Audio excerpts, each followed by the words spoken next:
Good evening, folks, and welcome to another year of GameTimePA.com wrestling webcasts. I'm Tom Hunt again, and I'm at Littlestown High School with a new partner. That would be Brian Polishuk. Welcome, Brian. Thank you, Tom. How you doing? Pretty good. Getting excited here for another year of wrestling. I know you're a big wrestling fan, of course, having been a wrestler yourself, and I've coached a lot of kids club-wise. So we're going to have a Division III match to start with, Delone and Littlestown. Looks like Littlestown's a little shorthanded tonight. I believe your brother said you kind of knew coming in that they were going to be a few kids down. They have a few holes in their lineup. This gives an opportunity for some of the other kids to get some time on the mat, especially early in the season. That's always a good thing, pointing towards the postseason, because you know when you're down a few kids like that, you know the team part of the season may not be the best, but if you can get your individual kids going.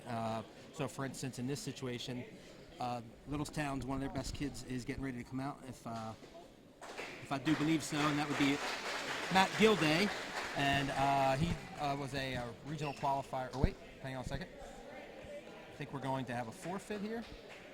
We'll have a forfeit first off in the first for, that's either, I believe that's Barry Young. Now at 2:20, we're going to get Matt Gilday out. So of course that's, you want to try to get your kids matches when you can when you're a few kids short. Wrestling's one of those sports where the more mat time you have, the better. So even if you have forfeits in and out, it's better to get your guys out there, even if you have to move them a weight class or two. And coming out for Delone, we have Damian Rodriguez or Justin Roth. We'll try to, I just heard Damian cheered, so as usual, folks, we will rely somewhat on the fans around us. We've done that in the past. So starting off slow here, kind of feeling things out. This early in the season, as a wrestler, did you take a different approach to your first matches, or you're definitely shaking the rust off. What you're looking for is, at this point in the year, conditioning can sometimes be suspect. Some of these guys have had limited time, especially if they're bigger football guys. Just getting back into the swing of wrestling a 2-2-2 match. A lot harder than people say. They see 6 minutes, but 6 minutes of wrestling is not 6 minutes of any other sport. If you're out of shape, 6 minutes of wrestling can be very, very difficult. Thinking like 30 minutes, right? Yes. Gilday got the first takedown there on the edge of the mat, and he lets Rodriguez up for a escape, and he's up 2-1 with 1 minute and 15 seconds left in the first period. Looks like they both like to work the head a little bit. They're working for inside control. Gilday seems to be winning the interaction so far. Looks like a big kid, but probably able to make 95. I believe that's where he wrestled last year and made it to the regional title. And actually, he had a pretty good season last year. He was 35-5, so that's a pretty solid season. He's 4-0 so far this year, and I've seen that he wrestled a little bit of heavyweight so far. So we'll see how he does. He's going as high as heavyweight. Well, I guess if if that's where you get your better kids, you'll do that, right? So 37 seconds left on the restart, and we've got Rodriguez trailing Gilday 2-1. Been a while since I've been in this gym. Have you ever been in the gym here? I've not been in this gym. This is the first time I've been blessed to attend Littlestown. And depending upon who you're talking about, that could be exactly what they'd say, or they may say... We are sitting in the Delone side of the stands. Yes, I did notice that, which is kind of odd because it's behind the scorers table. And normally I always thought that was like a home area, but we'll take it. We'll be all right. So hopefully the fans will keep us informed as far as who's wrestling. So at the end of the first period, you got a 2-1 lead for Gilday. Doesn't look like Gilday's pushing or trying to rush anything. Gilday got a nice takedown earlier in the match, but hasn't been able to work back to that shrug. He's attempted 3 shrugs so far. He capitalized on the first and hasn't been able to score since. Now he defers here, and Sneeringer right away. Coach Sneeringer tells Rodriguez go up top, so he must know something. Thinking maybe Rodriguez is a tough rider, or maybe Gilday's not good on top or on the bottom. But if you're 35-5, you're probably pretty solid from the bottom position. You don't get a record like that without being good in all 3 positions. You get to these heavyweights, sometimes it's very, very dangerous to get underneath, and anytime you can avoid going down, you want to take it. So he got the escape on the edge there. And that would be Scott Anderson is our official for this. The legend. The legend, and one of the nicer guys, I will say. I've always enjoyed working with Scott as when he was a coach at New Oxford and getting to interview him and stuff. And he's been, I think, a pretty good official too. A good addition because they've Gilday needed that. locks up here. This could be dangerous. Tried to get the half in, couldn't, but now he's got Rodriguez on his back. If he sinks back, gets his chest on chest, he might be able to finish him on the side. And there it is. At the 1:16 mark of the second period, Gilday gets the fall. So that would be 2 minutes and 44 seconds. And he ties the match up at 6-6 after the forfeit. And I believe we're going to have...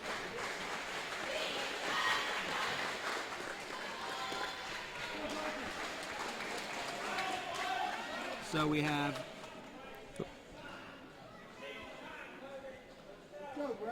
Bryce Perkins coming out for Delone, and I believe Dylan Stiles. Perkins was also he was a District 3 qualifier last year, and he's a junior. So some of Delone's better wrestlers are juniors, so they've got a nice couple years ahead of them if they keep progressing. Which you know how that is. You always have to have that progression as an athlete. So. And you never know how that will go, but it's always good to have upper weights who are underclassmen or upperclassmen. Yes. He gets a quick takedown here, and he's got the down arm. Oh, he tried to roll through, but he wasn't quick enough to get around. Stiles is in trouble. That's a lot of weight coming down on somebody there. He's got a long time there. He's got a minute and a half to be holding that off. He's got the head hooked. Looks like he adjusted a little bit there. If he can just sink his weight back and again get his chest on his opponent's chest. That looked like he was trying to go to the half there. He was trying to feed a half on the other side. Unfortunately, he didn't get his weight around quick enough, and Stiles was able to duck out of bounds. It's a good fight from him. So at 1:12 at 48 seconds in, we have Perkins with a 5-0 lead, and probably not a good position for Stiles to be in because Perkins has shown that he's got a weight advantage and probably a strength advantage as well. He's digging in that half. He's got weight up top. He's trying to get some leverage here. And when you have a kid, I guess it feels like he's got that big of an advantage. Did you ever tell him, like, here he goes, he's got him back on his back again. He's got him on his back. Again, he needs to get his weight back just a tad. He does have a lot of weight in that lower, and there it is. At 1:18 of the heavyweight match, we get a pin from Bryce Perkins over Dylan Stiles, making the score 12-6 in favor of the visiting Squires. Now, what I was trying to say was, when you have a kid who feels like he's got that much an advantage, is there something you try to get him to do to slow down? Because there's a tendency for those kids to rush, or is it just a matter of just telling them slow down? You really just need to focus on the finish. The finish is the hardest part. You need to slow down. You need to get your weight adjusted before you go. Sometimes the slower you go, you give the ref an opportunity to get into a perfect position to call the pin. Gotcha. Now, there's a forfeit for Andrew Knobloch at 1:06 for Delone. And then I believe it's going to be Robert Portenza. Or is it Partenza? Partenza. That's what it is. We'll get the forfeit at 1:13. So now, hopefully, maybe we'll get a match here. Josh Trousdale was a district qualifier last year. And it looks like we're going to have another forfeit, the third one here now. Well, I think we're done with forfeits. Oh, no, we have one more then. Darn it. But we could, the rest of the match would be action. So Trousdale gets the forfeit. So after the exchange of forfeits, we have Delone with a 24-12 lead heading into the 126-pound match where we have for Littlestown, Corbin Brown, and for Delone Catholic, Matthew Carpenter. I believe Jay Corbin Brown's off to a good start. Off to a good start so far. He's a young wrestler. He's been wrestling for a number of years, and we'll see how he adjusts to the high school level. Looks good so far early. Real quick takedown. Less than 10 seconds to get that. Takedown. He's flirting with back points. He needs to pull him inside. And he's got two back. And there I think you saw Carpenter was smart enough to see where he was on the edge and able to take advantage and get a restart out of it. Good mat awareness. Easily could have given up 3 back points there. Off the restart, we got Brown up 4-0. Looking for that same, I believe he's got the one arm trapped. Brown's got a 2-on-1. He's got the far arm, and he's just waiting for him to come up. Any space on the bottom now will open up for back points. Oh, and then he goes to the legs instead. It's always interesting to see these young kids, how well they ride legs. It's a new generational thing, and you obviously have to have the right body build for it, too. He's locked in here. He's going to have to adjust to get the fall. He seems to kind of, do you think maybe he's given up on some of these things a little quick because he doesn't want to get in danger, or just the fact that he feels like, all right, if that's not going to work, I'll try something else? I think he's realizing that the position he is in is not going to lead to a fall, so he's getting his back points, then he's adjusting before he puts himself in trouble, which is a smart move for someone who's a younger wrestler. And he's got back points coming again. And this is deep here. This is trouble. Carpenter's trying to bridge, but can't get out of it. So 117 into the 126-pound match. We got Corbin Brown with the fall over Matthew Carpenter, making it 24-18. Sorry about that. Delone is up. And I believe this is now going to be Littlestown's choice, and they're sending out Jason Penton. And he's taking on Dimitri Partenza, which I'm guessing since there's a Robert and a Dimitri Partenza, they would probably be related in some way. I would say that's a safe bet. Not, though, that's not your Miller or your Smith that you, well, especially at Delone, you see Millers and Smiths all the time. Partenza's not exactly. They're locked up here. We see a lot of people hanging at the head early on. Unfortunately, when you hang up on the head that tight, it's hard for either of them to do anything. That's when they look like they're just pretty much dancing around the mat. So,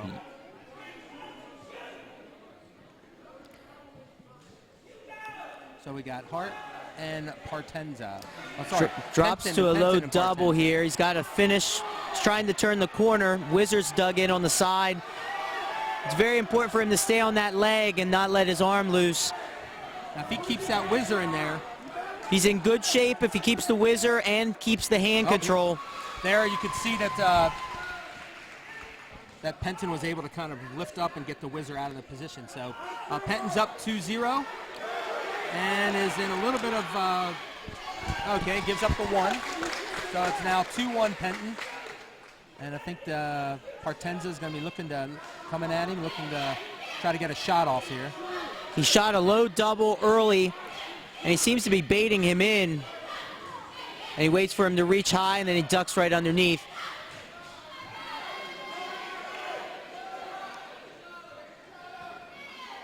Kind of trying to push him a little bit, maybe get him off balance. I've often kind of wondered like what the purpose of kind of pushing on the shoulders to kind of. The objective is you want to get your opponent out of his position and get his lead leg to move. Unfortunately, when you're going against a wrestler who's got a good solid base, pushing him at the shoulders is not going to accomplish it. Oh, and there we got Penton slipping around for the 2. He's got a half and an arm. If he can pull him across that knee, he might be able to score back, and they go out of bounds with 3 seconds left in the first. And it looks like Partenza, again, having a good idea where he is on the mat, knowing all he has to do is slide out a little bit, and he's getting the restart. So Penton, this is going to be a tough one, folks. Penton is up 4-1 with 3 seconds left on the restart. Here, a short time. You got it on top. You want to drop down to an ankle. You want to keep him down. And Partenza did go look for the stand-up. So choice to Littlestown. He defers. And he's going to take down, according to his coach. He's got 1 escape in the first. He's banking that he can get out again here. He's been getting beat on his feet, however. That's the fine line you walk, isn't it? Do I stay down? Do I take down because I can get up? But if I get up now, I got to take him back down. Got a caution on red. I'm assuming someone moved there. Early in the season, cautions, they come fairly often and quick. Getting used to the new refs, getting used to getting adjusted and set up by the whistle. Looks like he's got the 2-on-1 again. He's got a 2-on-1. He needs to drive forward with it. He's now hooking the leg. He's going to something else, a half. Got the wrist in the hand. Oh, he seems to be doing some nice chain wrestling, working move to move to see what he can do when he's in control there. So got about 30 seconds into it, still a 4-1 lead. Here's the danger of taking down. The danger is you're now exerting a lot of energy underneath. He is able gets to his face one. him, yep, and he gets his one there. I like the way that most officials now will hold that so they see clear separation. I've often thought that you know, it prevents that 1-2, that quick one and then the 2 again, which ends up, you know, costing kids matches all the time. And it usually leads to a loud uproar in the stands. That's for sure. So now we got Partenza is in deep on a double. He's hanging on to the ankle here. He's going to have to work up the back with his arms to secure this takedown. But he's got a lot of time to finish it. Got under a minute in the period. He's looking for the tie. That's takedown here by Partenza with takedown. He turned the opposite way and he put himself in trouble. Gives up the takedown. He's got his arm trapped here. He's looking for a cradle on top. So Penton now is up 6-2 in our 132-pound match. We're just about at the 30-second mark left in the second period.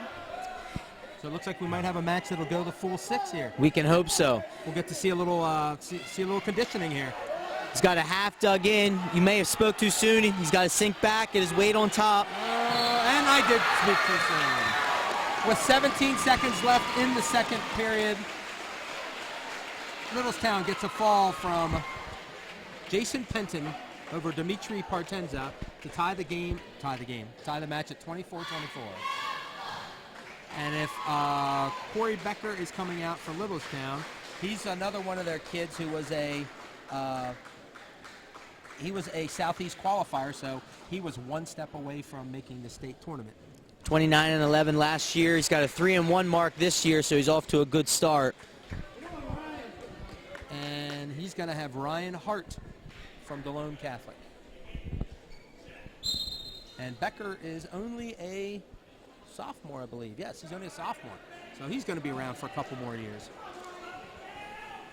That's one thing I have to say. I'm glad we've gotten a couple Division III, Division II matches on the schedule this year because I get to see a lot of Division I, the AAA kids, and I don't always get to see the AA kids. So it's always nice to get to see all the kids in the area. Becker looking for 2, comes out the back door. Becker's taking advantage of his height and his reach on his feet. He's keeping distance and he's able to control his hands. He is a long kid, isn't he, for 138? And he's using that reach. He's got a claw ride and he's dug in here. He's going to have a hard time getting him off of his hips and getting an escape.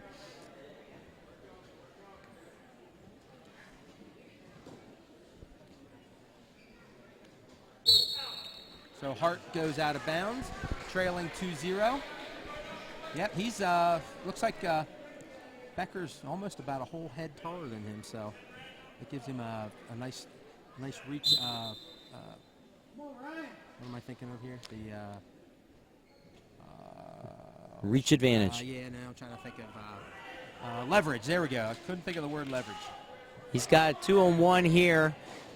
If he can get his weight up on top, get off his knees, drive forward, he might be able to score a tilt. Keeps sliding the half.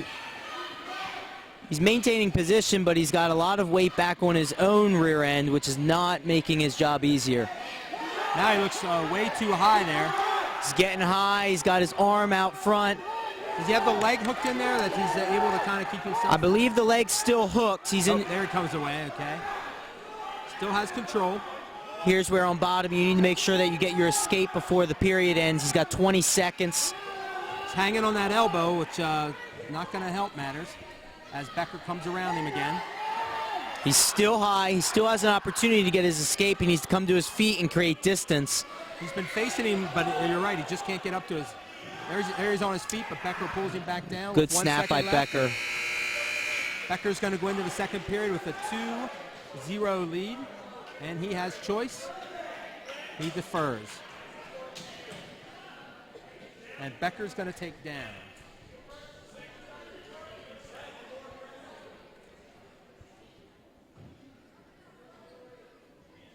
So Hart is trailing 0-2. Becker in a down position. That's the other thing I like about Scott. He's quick with the whistle. Once they're set, those guys that hold it tend to get more of those cautions because kids are trying to anticipate and react. And Scott, as soon as they're set, boom, he goes and they can start wrestling.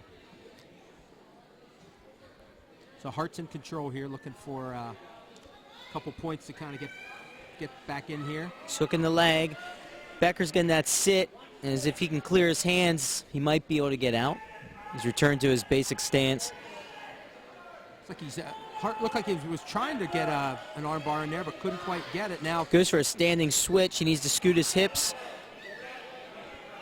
Now Becker's got the leg. And mat awareness here. There it is. Yeah, that's a tough place to give up your 2. He's right on the edge, another 4 or 5 inches on the other side, and he's out of the circle and still in control.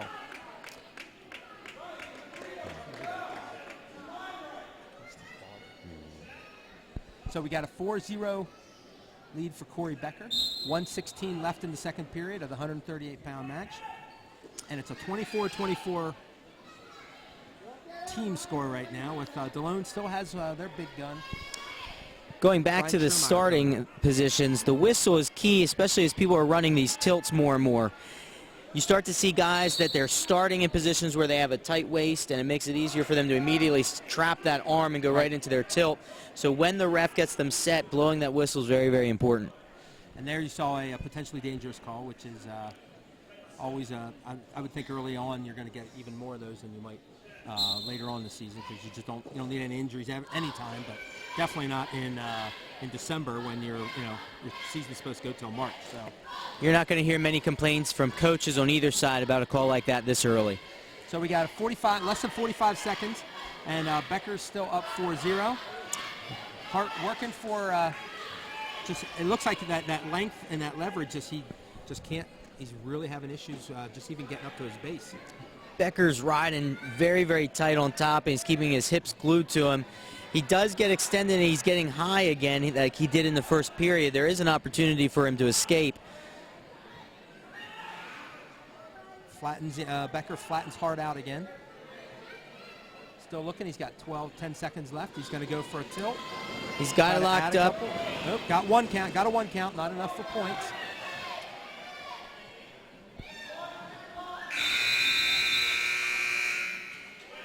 And we end the second period of the 138-pound match with Corey Becker up 4-0 and Ryan Hart choosing top. So he's going to go top again.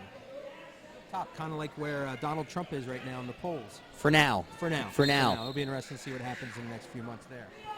You know who I think should take him on? WWE superstar Roman Reigns.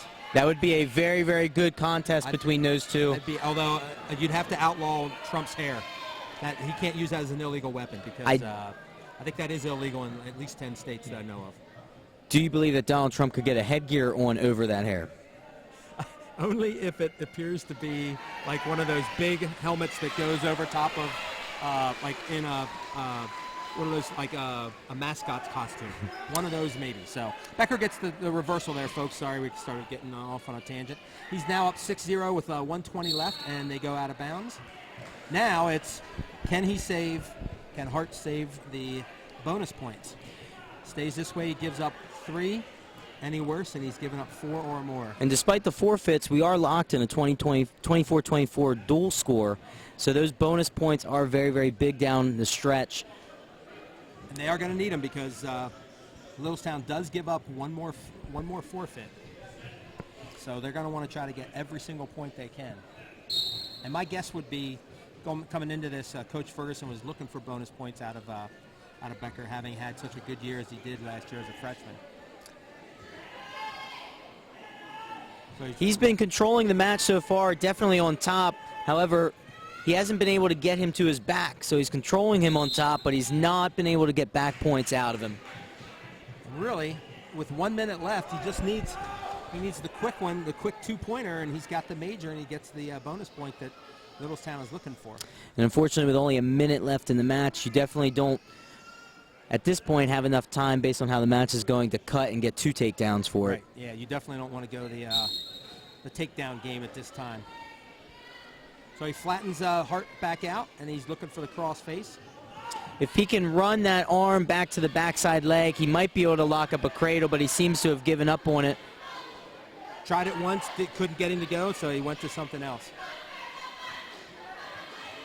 He's got the ball and chain here if he can get some pressure up on his back, and he lost the arm. Down to 35 seconds left. Becker has definitely been in control of this match, but you got to hand it to Hart. He's doing a nice job staying off his back. And right here is a great example of Hart just took 6 seconds off the clock at the side of the mat, and if you are looking for bonus points, you need to push him out or pull him back in. And those are the kind of things I think that often that people overlook when you win a match.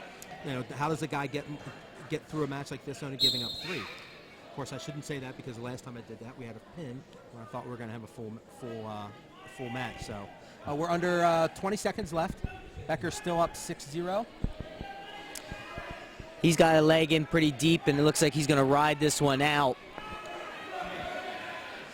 Still looks like he's trying to work some type of cradle, but it's just not going to work for him. The problem with being a leg rider on top is it's harder and harder to get a stall call when it does not look like you're looking for a fall. And that match ends up 6-0 for Becker, as Littlestown now, the home team, grabs a small 27-24 lead, heading into the 145-pound match. And there go the cheerleaders. Look out.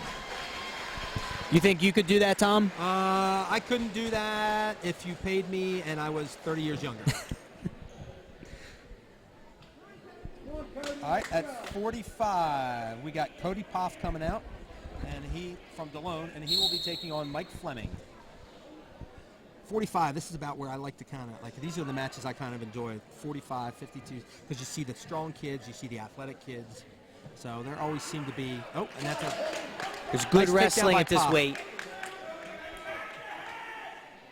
And not to say that the smaller kids, the bigger kids aren't athletic. It's just you kind of see the good combination of speed, power, strength, and technique at these weight It all classes. comes together at this weight.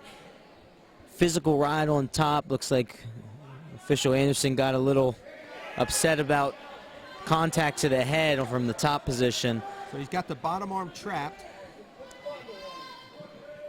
You see a lot more of those kind of moves anymore.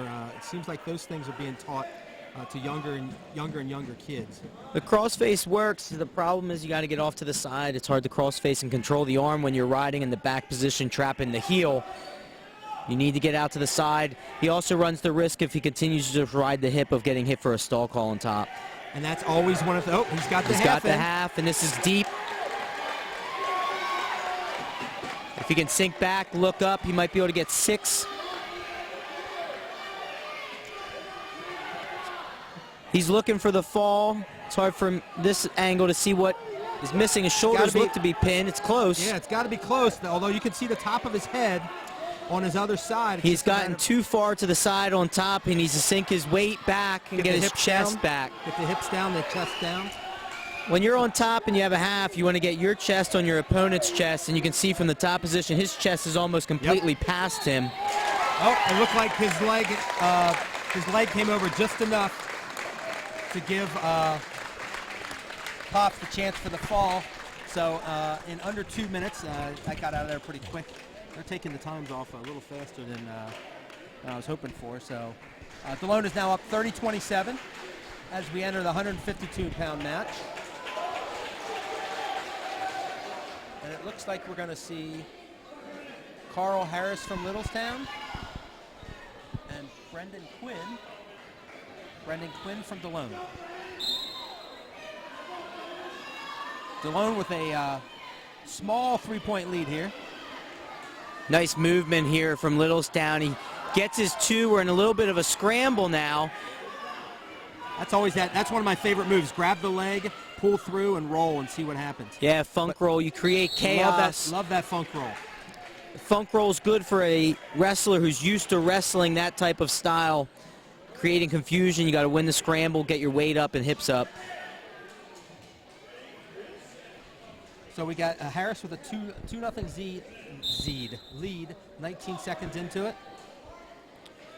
He's lucky to have given that takedown early, otherwise he may have waved that off. I kind of thought about that myself. Oh, he's in trouble here. His head's hooked. As long as he can reseal his hips, and here we go. We're in a roll again. At this point, he needs to get his hips higher than the opponent, and when he doesn't, he puts himself in trouble. Gotta watch we have a reversal. Leg. His knee is bent. He never gave the reversal because it seemed like Quinn never really had control of him there. So that's a lot of rolling around for the first minute of action. Good officiating, too, making sure not to rush and give out an escape reversal. He still has control. He has 55 seconds to keep it, though. Harris has that, I was saying, once he keeps that arm inside the crotch, he's okay, but now he's giving that up. Looks like he could be giving up the reversal. If he returns him to the mat, he can get his 2. And he went for a throw there, didn't have any pressure coming in. He put himself in trouble. The smart move would have been to get his escape, go out of bounds, restart.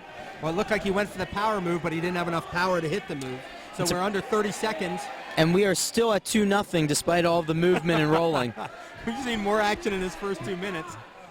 Oh, wait, and now if he gets the other leg, he's going to have his reversal. Nope, can't. He hasn't controlled that leg, although he might have it at this point. Now, he did get a whizzer in, but he doesn't have it. Yep, there it is.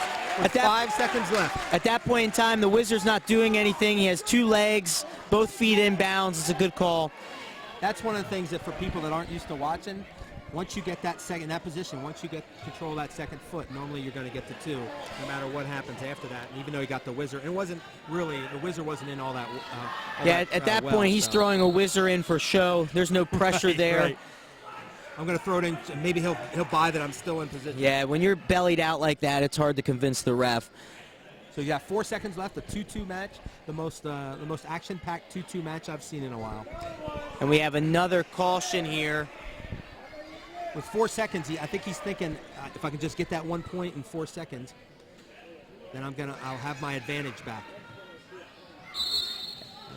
Now we have a caution on top.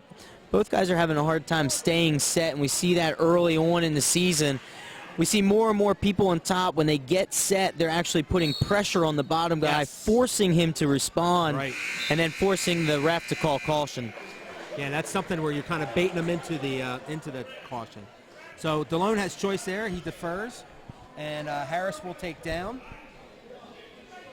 And it is a 2-2 tie in the 152-pound match between Littlestown's Carl Harris and Delone's Brendan Quinn. Harris gets to his feet pretty quick. He's going to get mat returned. Arms trapped. That could have ended a little worse. Yeah, that's the position where you'll sometimes see some pretty bad some injuries when that arm gets trapped under there. He's got a bar. He's trying to tilt him up, but he's gotten his hips too low, and now he's in trouble. He's looking again for that funk roll. Unfortunately, we see a reversal into a Peterson here.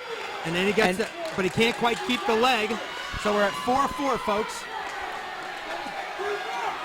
4-4 with 1:20 left. Now it looks like does he have the cradle locked? He's got the leg locked. It's very important that he gets to the other side so he can finish him from this position. He's actually putting himself in danger. So he'll get the back points, but he's not going to probably get the fall unless, well, it looks like looks like Harris's arm is up pretty high. There it is in the fall. That actually slipped down a little bit. So at 2:59 of the 152-pound match, we got Brendan Quinn with the fall over Carl Harris, giving Delone a 36-27 lead with 3 matches left. And as a coach, those are the tough ones. You have a match that's going back and forth, 2 guys rolling around, and not only do we lose, but we give up 6 points in a very tight dual meet. And that was a fun match to watch, and you almost had a feeling that something like that was going to happen. They spent a lot of time on their back, despite not giving up back points either way, and one got caught. So at 160 here, we have Ben Snaufer coming out, and that is Snaufer SN. He snatches his low ankle here. He released it. Still in good position to finish it as long as he's patient. And this is Brian Schermeyer for Delone, another junior. Brian was also a regional qualifier last year. He's got the leg. He's got to get his head on the inside to finish this or re-attack the left leg. He started off in good position. Now he's kind of holding on, looking for the stalemate at this point. Delone's reaching around, trying to hook that back leg. Got to be careful here. You don't want to get hit in a spladle. My favorite one, spladle. I love the spladle. I love it because I've never been in it. If you were put in it, you wouldn't like it anymore. When's the last time you were in a spladle? Never. Never? Oh, and there's Schermeyer with the 2. as he takes a 2-0 lead with about a minute 5 seconds left in the first period of 160-pound match. Immediately going to that tilt. He's got his arm trapped. He's trying to elevate him here. His hips need to get higher. He needs to lift the leg to get back. And there he got the 1 count, but he couldn't quite break the, what do they say? He needs to break the plane, needs to get him past 90. Past the 90, that's right. So he's got the leg in pretty deep there. And what happens there, although he doesn't get back points, after the tilt, he slipped the leg in while his opponent was rolling to his stomach, and it gets very tight from that position. He's close to breaking the plane now. He needs to pull the arm back and push the head away from him in order to expose the back. So he got 2 now. He will hold it till he lets it go. He let it go. So Anderson gives him the 2 with 15 seconds left, and it's 4-0. And I have a feeling we'll just see a short little ride out here. We'll go into the second period. Up 4-0. Oh, he might get quick one. 2. Went for a quick one, but he's going to run out of time.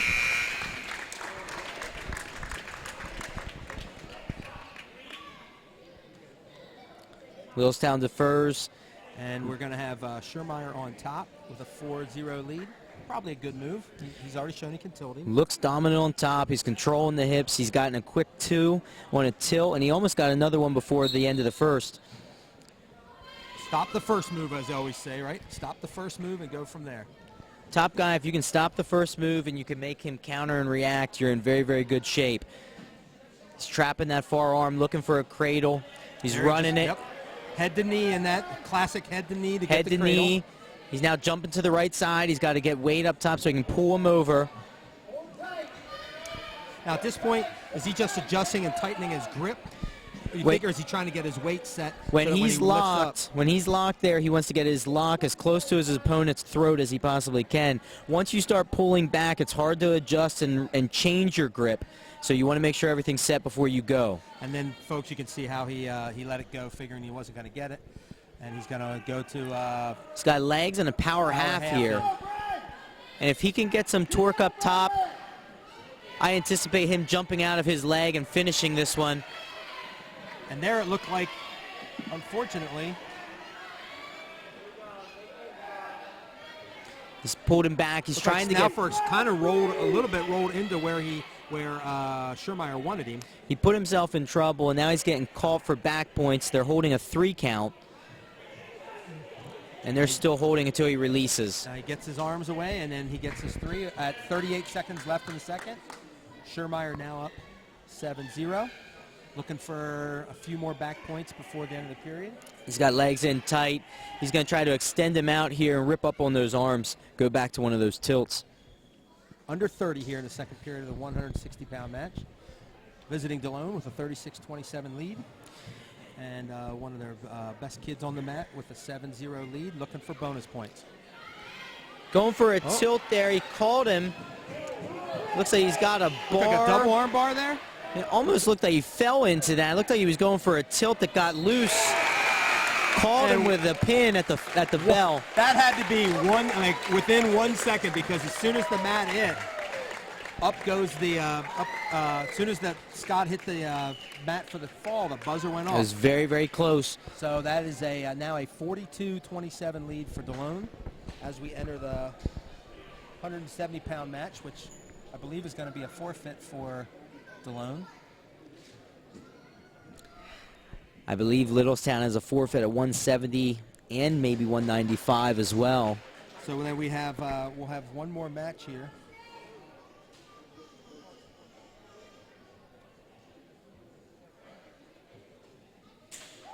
All right, so that's a forfeit for Zach Hart.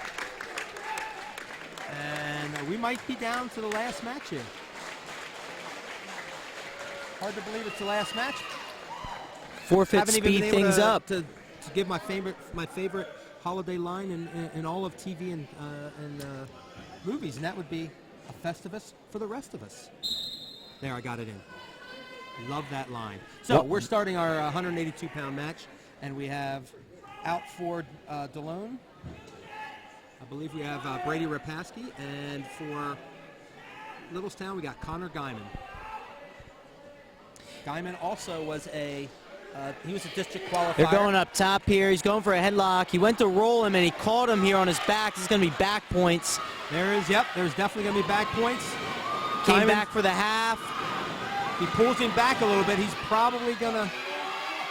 He's going to have a hard time pinning him from that position, but he's definitely going to walk away with his back. So he does get the 2 points, so he's up 4-0.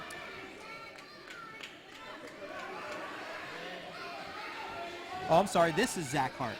I'm sorry, folks. This is Zach Hart out there. With Delone up 48-27. We got 1 minute, 6 seconds left in the 182-pound first period of the 182-pound match. And Connor Diamond is up 4-0. There's discrepancy about the back points. Littlestown thought there was 2 sets of backs given out, but just 1 set, same move. So we got a 4-0 lead. Quick switch off the whistle. And again, the first move stopped. He returns him back to his base. Now he's got his head on the mat, and he's need to rebuild from there. And Diamond decides to let him go. Start from the neutral position again.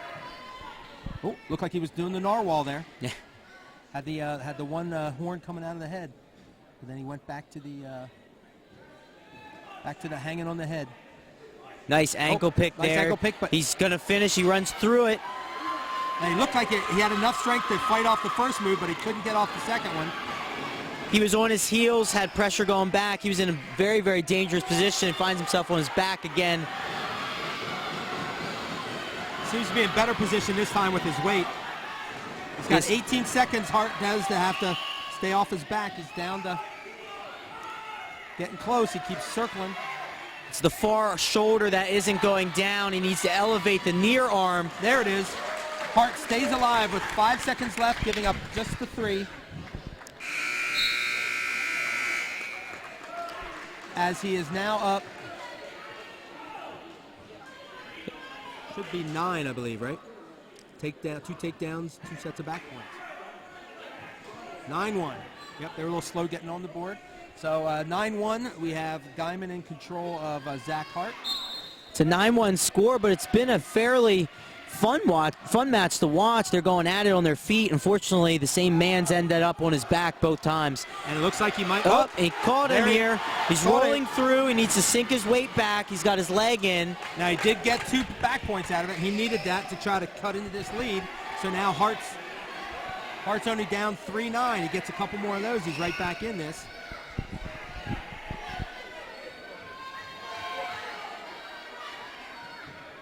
He's sitting on his hip. He's in trouble here on top. Looks like he's kind of hanging on a little bit for dear life. He's in that crab position. Unfortunately, he's not really controlling his hips. Guyman's got control of his ankle. Guyman comes back up to his base. He needs to rebuild again. He's getting some mean cross faces from up top. Some mean cross. I was getting ready to say that. He's rearing back a little bit, which you got to be careful of with the cross face. That is a penalty point, so Guyman's now back up by 7 at 10-3 with 1:05 left in the second period of the 183-pound match. And especially early in the year, even with the dual meet all but over, you still don't want to see as a coach giving up points for penalties like that. Yeah, it's a bad habit to get into, whether it's a close match or a blowout. You don't ever want to do that kind of stuff. As a wrestler, you have to know you can deliver a crossface that's mean, but the moment you wind your arm back, the ref's going to catch you. Yep. And now we got Hart in bad position. Looks like he's going to give up the 2. Cradle's locked up. He's got a belly down on bottom. He's looking into that cradle, and he's actually going to make it worse on himself. He did. He was able to get the arm over his head and force Guyman to start again from the top position. Under 30 seconds left. Guyman's still up 12-3. He's riding hip to hip here. We got 12 seconds left in the first, and he might be riding this one out. Yeah, when you're under 20, now you're under 10. You got to figure, I'm up 9. I'm going to take it easy there. And he is going to hit a stall on Hart. As time runs out in the second period, we're now down to the last period. Guyman takes neutral. And believe it or not, that might have been the first stall in all match. I think you're right. Yeah, we've had a couple cautions, but only 1 stall. So often, off the beginning of the third period, almost at the restart. We have Guyman up 12-3. Now, Guyman went for the ankle pick last time, and he's looking for it again. He's trying to get him to step with that right leg. Unfortunately, he can't get him to move it. Well, Hart got in, but he looks like he's just not quite long enough or strong enough to pull that leg in. He shot the Guyman's back leg there, which put him in danger. Now he's cradled up again, and he's fighting. There's the two. He's now up 14-3. You take a bad shot to the wrong side, and you put yourself in bad positions, and that's what happened there. With just over a minute, we got 1 minute and 5 left here. 14-3. An escape. Guyman's gonna give him the one there. Looks Hasn't- like he's oh no, he's hasn't- gonna hang on. He's Trying to gonna look for wait. something. He's trying to get a half in here. He gets the Smart, one. he gets his one. He dives in on a bad shot, and now he's got himself in a bad position, a front headlock again. So we're at 14-4 with 40 seconds left, and Guyman's gonna slip around for the two-pointer. He's now up 16-4. He's gonna give him one. They go out of bounds. Off the restart. 32 seconds left. Guyman up 16-5. He's got the major if he keeps this lead. And he lets himself get pushed out there. I see a little bit of conditioning situation here. Both these guys are looking a little tired. These guys have gone upper body a couple of times here, and early in the season, that takes a lot of energy out of you, especially bigger guys like this. Now Guyman's gonna sprawl out, try to get get Hart's arms off his legs. 15 seconds left, 16-5 lead for Guyman. Guyman's got him extended. He's in no real danger of giving up two. With just under 10 seconds, he gets another takedown. He hasn't. Yep, there he is at the buzzer. Guyman gets the takedown to go up 18-5 and finish off the match. And I believe that is our final, folks. Is it? Yes, it is. So, Delone comes in with the benefit of four forfeits to claim a 48-31 decision in Division III action here at the Thunderdome for the Lightning Bolts. I believe that they call it the Wait, the Thunderbolts? Lightning Bolts. Thunderbolts. Yeah, the Thunderbolts. Yeah, it's the Thunderdome. Yeah.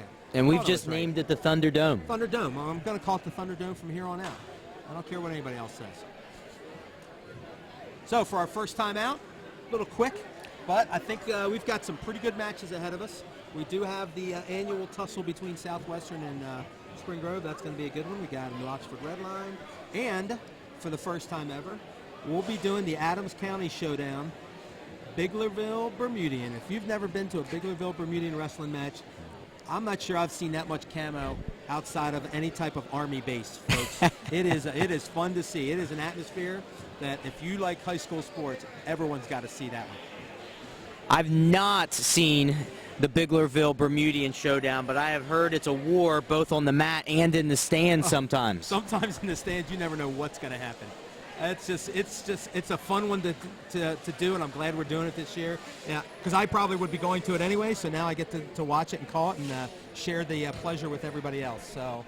And a match like that is going to have some postseason ramifications based on those two teams and when the match is going to take place. And that's always the last one, too. That's always that last one in the season to set the stage, which I will say I like the fact that the league will do that. They'll set up those good matches towards the end so that a match like that's going to mean something both rivalry-wise and also for the actual crown for the championship is going to be that last decision. And it does a lot for the rivalry. And I can remember wrestling, you have these matches at the end of the year, and it's always at the end of the year, and there's always something riding on it, and the fans get into it even more as a result. Yep, so we're one down here, folks. We got, I believe, 5 more to go. So the final score here again, Delone Catholic 48-31 over home standing and a little shorthanded Littlestown. This is Tom Hunt from my partner, Brian Polishuk. We'd like to wish you a happy Merry Christmas, a Happy New Year, and we'll see you in early January. And we'll be, I believe, 5 straight weeks. Looking forward to it, Brian. Hey, thanks, Tom. Take care. Well, everyone have a good night.